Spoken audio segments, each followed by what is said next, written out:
Hello, welcome. My name is Sandra. Thank you so much for joining me today. Today is Cultivate What Matters prep video number 3.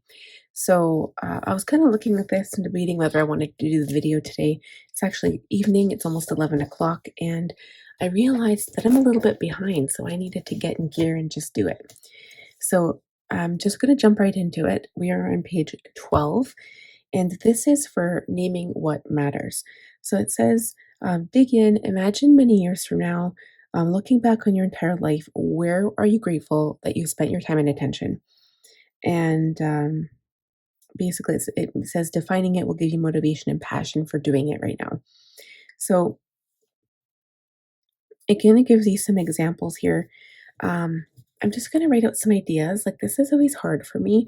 I feel a little pressured online, but I'm going to try my best here and then we'll talk about it.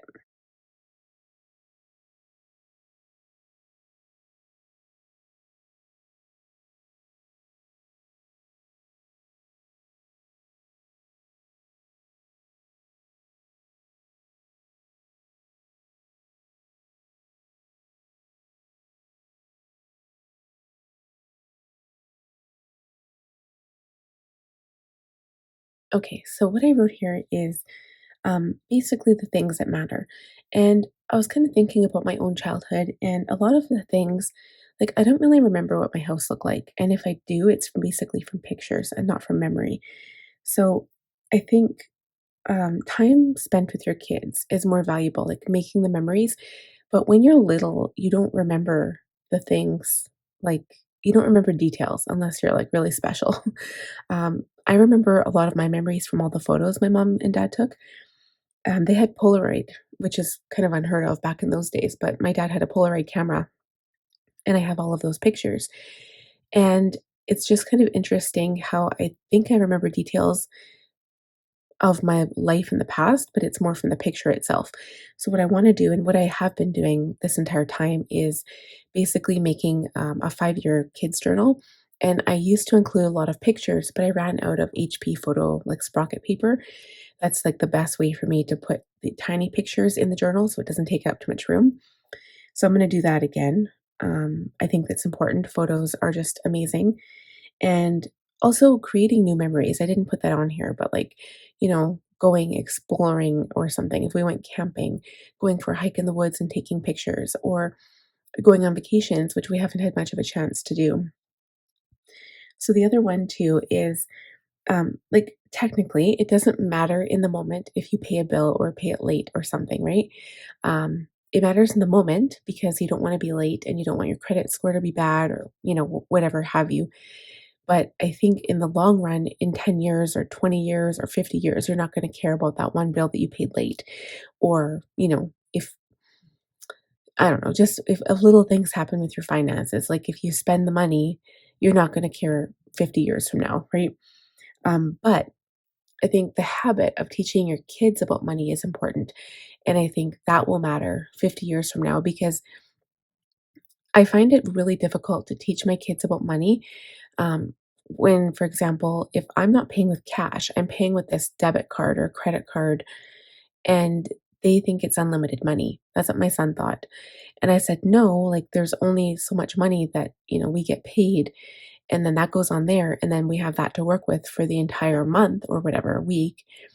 But the bills have to come out of there. Like, he's asking questions like, "Oh, like, how do you pay for the lights? How do you pay for the water?" Like, I didn't realize you had to pay for that. I thought it was free.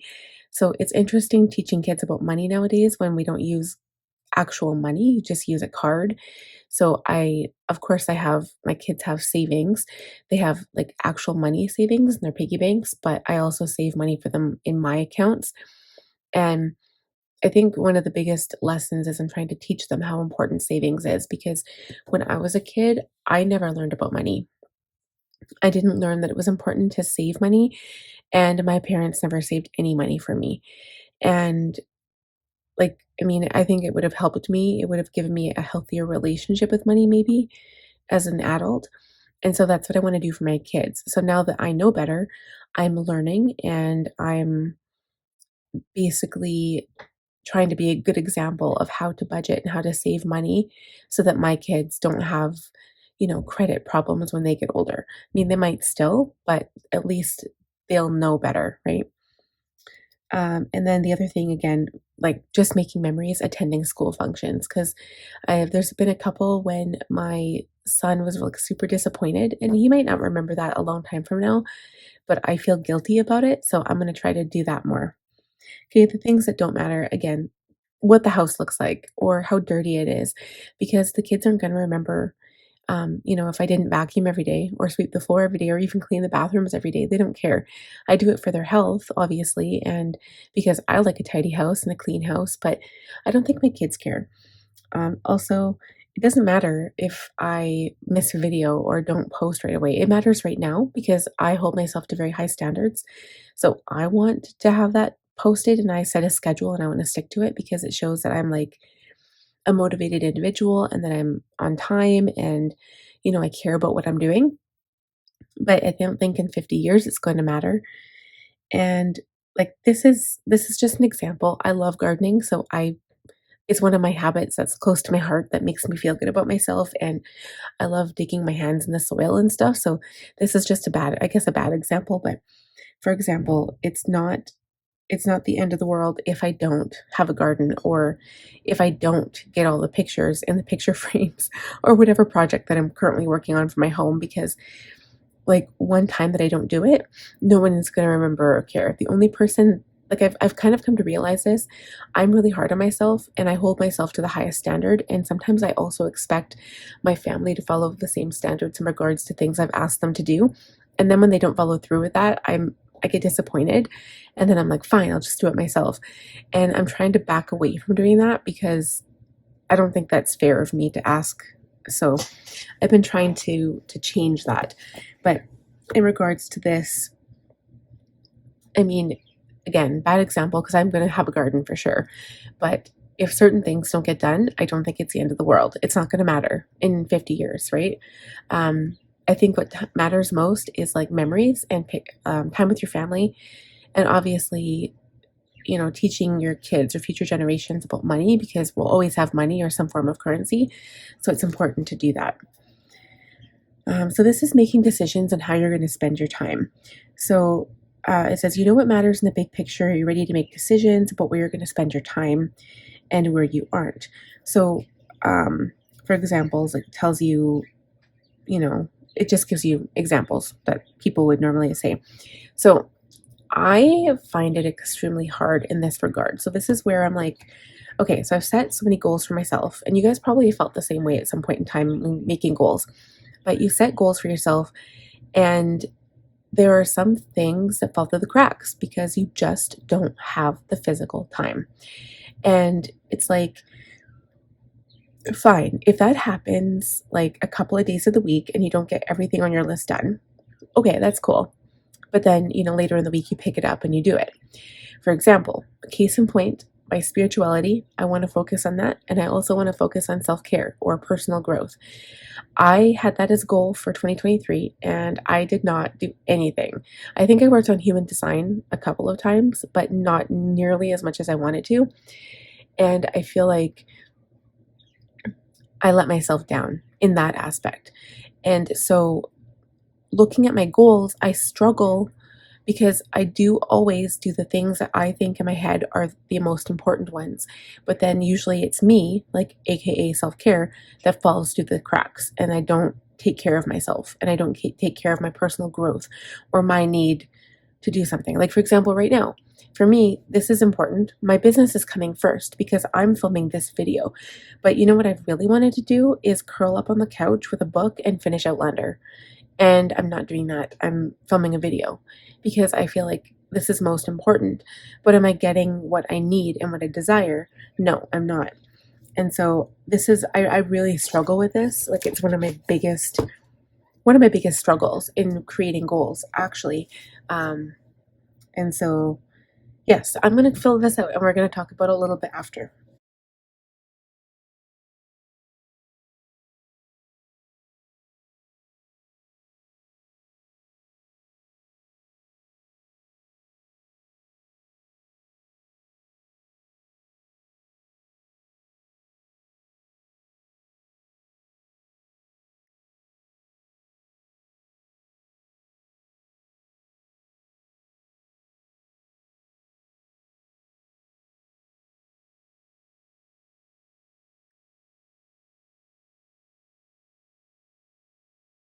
So I think this is kind of where I'm going to leave this page. So what I wrote here, it basically revolves around me having time for myself, spirituality, self-care, mental health, emotional health, personal growth. So what I'm saying yes to is being healthy. So this year, 2023, I've experienced a lot of health issues in that, like, number one, I have a lot of varicose veins in my legs and they're bothering me. So I'm looking at getting them removed in the future.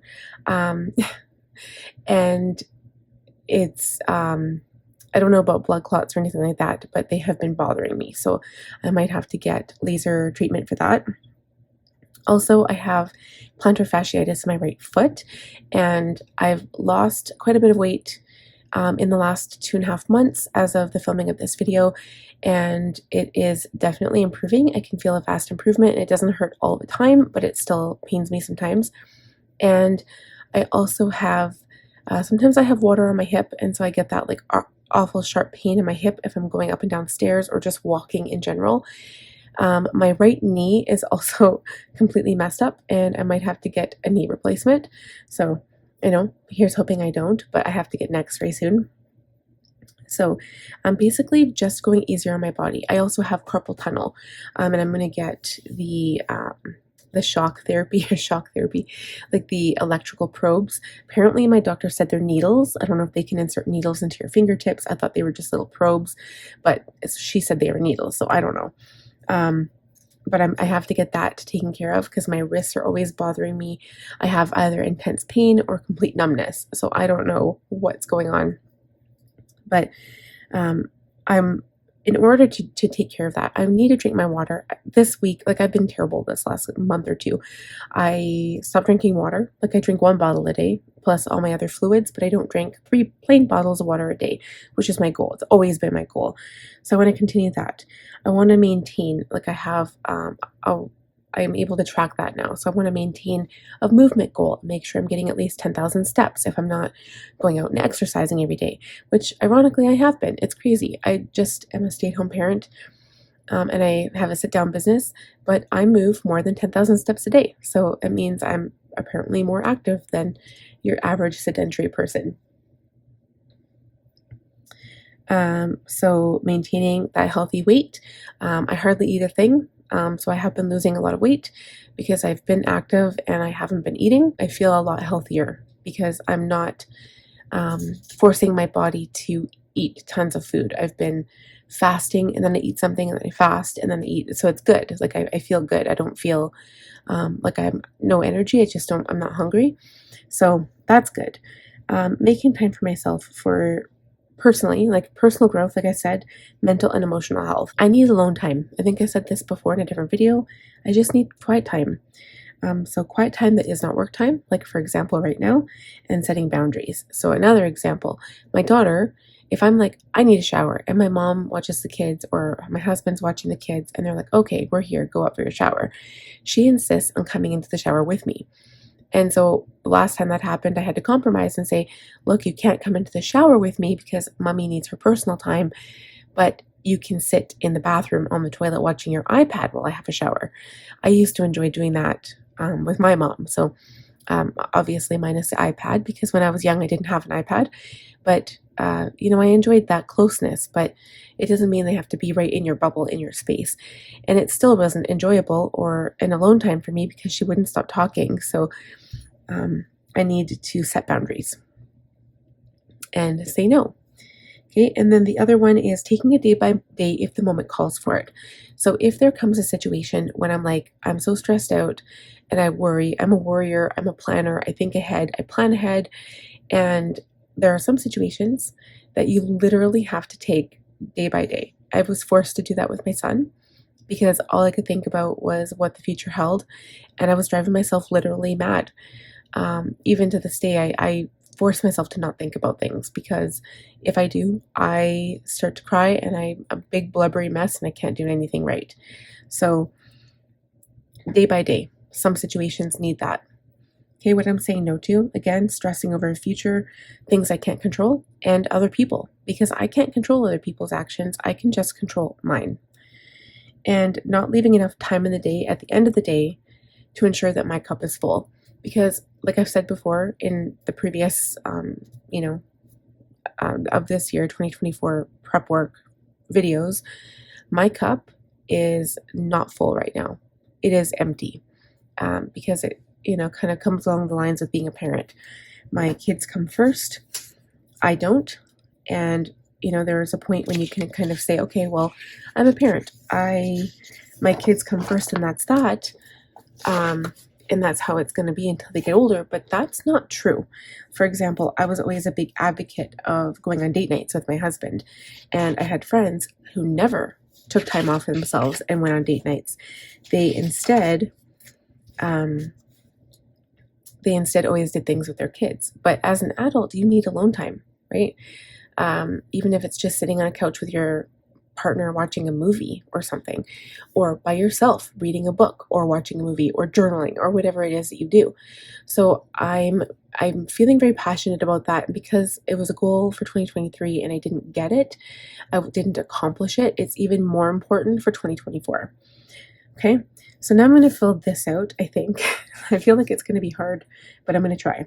Usually in the past, they'll put the page number and then you just copy the information. But now you have to think for yourself a little bit here.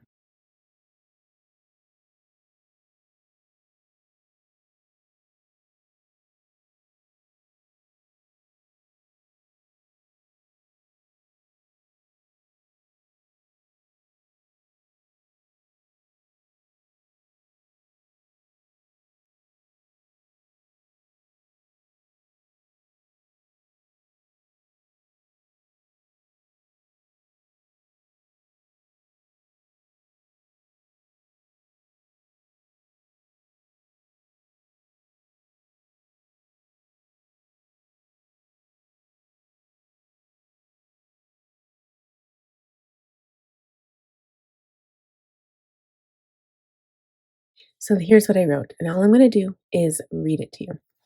It says, "My name is Sandra. I dream of being a good role model for my kids. I am deciding that I can. I want to make what matters happen because we live only once and life is short. I want to enjoy my life. The parts of my life that need to be cultivated the most are self care, spiritual, and personal growth. In order to do this, I'm letting go of not having boundaries and being scared of saying no. I will live this by saying yes to alone time, help when it's offered, and saying no to stressing over things I can't control. I will surround myself with less negativity and fill my life with more love, passion, and beauty. I will do this little by little and with leaps of faith along the way. My definition of success is being a good role model for my children, saving money, being successful with my business. I'll start living my vision for this year by focusing on what matters, which is filling my own cup and still making memories with my family. My little by little is adding up to a legacy of love, good kids, a promising career, and a beautiful future." Okay, so next, this is where, again, choosing your focus. This is hard for me. So it gives you three types of goals. Habits are the little things that you do every day. Finish lines are shorter, like it says here, shorter time horizon, but you can measure them and they're specific. They say think of them like projects, and then big dreams don't have a deadline. So, for example, making your house a home, um, or building good relationships. So then here you can write all of those things down. It doesn't matter if this page, it says it page, well, you can be messy wherever you like. Okay, so you can put habits, finish lines, or big dreams on this page. It's like a brain dump. You can put whatever you want here. Um, and it says, use the cultivated life evaluation categories to brainstorm some ideas below. So feel free to get messy. So anything that's on here, you can basically write anything that you want, because then next is where you put your goals. And I think that's where we'll stop for today. So,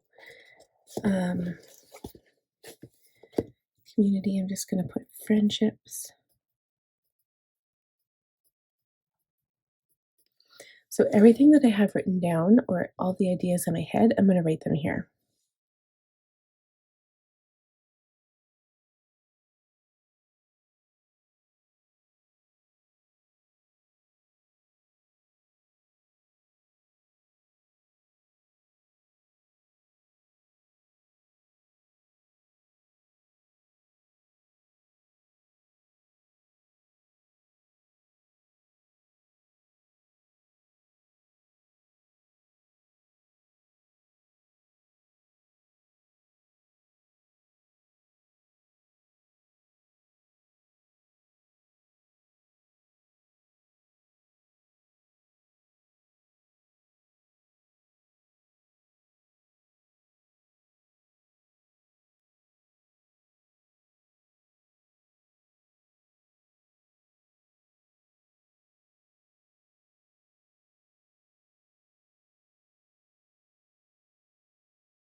Okay, guys, so I went to town here.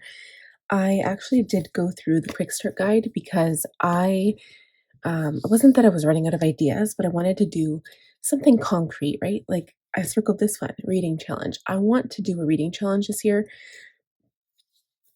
and it kind of ties into my need for wanting to join a book club. I probably won't join a book club this year because I just foresee myself being so busy, but I would love to do a reading challenge and read different books, like read some old and good ones, but also read different books that I'm not used to reading. And it kind of works out perfect because in Jane's agenda, in one of her subscriptions, she has a list of like all these different books that are like nothing that I would read. So I wouldn't mind reading some of those. So we'll see how that goes. And maybe start using like my Kindle app more. I wouldn't mind doing that too. I have Kindle Unlimited free right now, and so I really want to take advantage of that. Okay, so I'm not going to go through everything on here. It is like a jumbled mess, and I have decided to like we're already at 49 minutes. So I have decided to think on this. I have to sit and think for a while before I go ahead and fill this out. Um because I just have so much here. Like there's so many things to do, and um I know one year I was really specific with my goals. So yes, you can refresh your goals every quarter, which is cool. So say for example, I said um, in the first quarter, read like 25 books or something, right? I don't know if that's doable. If I was to try to read 100 books in one year, I would really love to do that. And so if there are 4 quarters, I would love to be able to do 25 books in like one quarter. That would be really cool. I just don't know if it's doable for me. Um, but then, I could increase it or change it in the second quarter. So it's something that is changeable. So I'm going to stop here. Like I said, I'm going to stop and I'm going to reflect on this. And then when we come back next time, I'll be able to fill this out because this is going to jump into each of the breakdown of each of the goals. So, for example, where you want like season 1, 2, 3, and 4. So, like quarter 1, 2, 3, 4. But you basically put your goal here and you outline it, and that's going to be really detailed and a lot of work. So, you go through your 8 goals, and then here you can put down the seasons and just do an overview and breakdown of what you want to do every quarter.